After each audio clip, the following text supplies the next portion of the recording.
Exercise 4.3 fifth sum. The hypotenuse of right triangle is 6 meter more than twice of the shortest side. If the third side is 2 meter less than the hypotenuse, find the size of the triangle. அப்போ மூணு side இருக்குது. ஒன்று short side, ஒன்று ஹைபாட்னஸு, இன்னொன்று third side. ஓகேவா? இப்போ short சைடை நான் என்ன பண்ணுறேன், எக்ஸ்ன்னு எடுத்துக்கிறேன். சரியா? ஷார்ட் சைடை எக்ஸ்ன்னு எடுத்துக்கிறேன். ஹைபாட்னஸ் எப்படி இருக்குதுன்னு பாருங்கள். 6 metre more then twice of the shortest. 2 மடங்கு ஷார்ட் சைடு ப்ளஸ் 6 மீட்டர் எக்ஸஸாக இருக்குதுன்னு அர்த்தம். இது ஹைபாட்னஸ். அப்புறம் தேர்ட் சைடு எப்படி இருக்குதுன்னு சொல்கிறாங்க பாருங்கள். ஹைபாட்னஸ் விட 2 மீட்டர் லெஸ்ஸாக இருக்குதுன்றாங்க.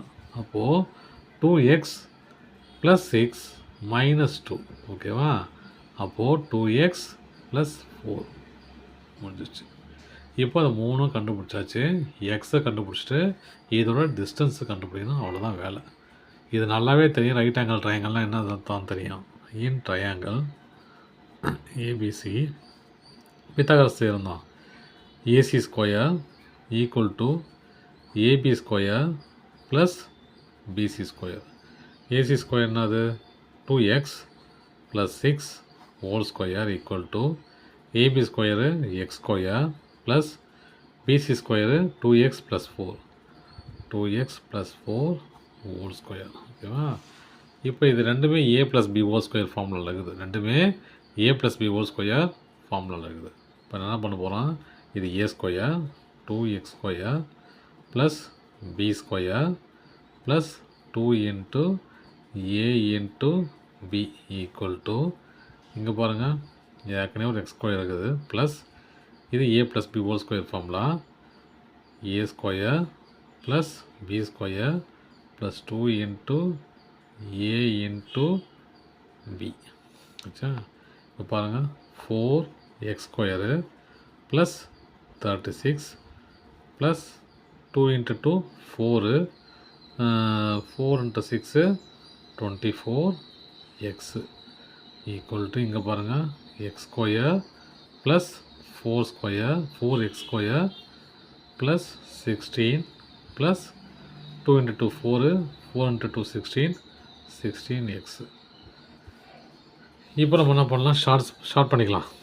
எக்ஸ் ஸ்கொயர் இது ரெண்டுமே ஆட் பண்ணிக்கலாம். 4x square plus 36 plus 24x equal to 5x square ரெண்டுமே ஆட் பண்ணிட்டேன் plus 16x plus 16 plus 16x. இப்போ இதெல்லாம் ஒன் சைடில் கொண்டு வந்துடலாம். 4x square plus 36 plus 24x. இந்த பக்கம் இது அப்படியே இருக்குது. இந்த பக்கம் இருக்குது எல்லாமே இந்த பக்கம் வரும்போது மைனஸ் ஆகிடும். -5x square -16 -16x equal to 0. இப்போ நான் அந்த லைக் டேர்ம்ஸோடு சேர்த்து எழுதுகிறேன். எக்ஸ் ஸ்கொயராக கூடவும் எக்ஸோடவும் கான்ஸ்டன்ட் கூடவும் எழுதுகிறேன். 4x ஸ்கொயர் -5x ஸ்கொயர் அப்புறம் plus 24x -16x plus 36 -16 equal to 0. இப்போ பாருங்கள் 4 5 போச்சுன்னா -x ஸ்கொயர் இல்லையா, -x ஸ்கொயர். 24ல் 16 போச்சுன்னா ப்ளஸ் 8x. அப்புறம் 16ல் 36 போச்சுன்னா எவ்வளோ 20 இல்லையா, ப்ளஸ் 20 ஈக்குவல் டு 0. இந்த மாதிரி டேர்ம் முன்னாடி மைனஸ் வரக்கூடாது இல்லையா, ஒரு மைனஸ் எடுக்கணும். என்ன பண்ணலாம், மல்டிப்ளை பை மைனஸ் மல்டிப்ளை பண்ணால் ஒரு முறை எக்ஸ் ஸ்கொயர் ஆகிடும். இது -8x -20 ஈக்குவல் டு 0. இப்போ இதுக்கு நம்ம ஃபேக்டர் பண்ணிக்கலாமா? பண்ணால் என்ன வரும் பாருங்கள். -20 -10 வெறும் 2 இல்லையா, வெறும் 2 மல்டிப்ளை பண்ணால் -20 ப்ளஸ் பண்ணால் -8. ஓகேவா? இது எப்படி அதெல்லாம் x - 10 அப்புறம் x + 2 ஈக்குவல் டு 0. ஓகேவா? ஃபேக்டர்ஸ் பண்ணால் இது எப்படி எழுதிக்கலாம். அப்போ X equal to 10, X equal to -2. -2 வரதுக்கு வாய்ப்பு இல்லை. மெஷர்மெண்ட்டை பொறுத்த வரைக்கும் -2 வரதுக்கு வாய்ப்பு இல்லை, ப்ளஸ் தான் வரும். அப்போ எக்ஸ் ஈக்குவல் டு 10னா நம்ம சைடை கனெக்ட் பண்ணலாமா.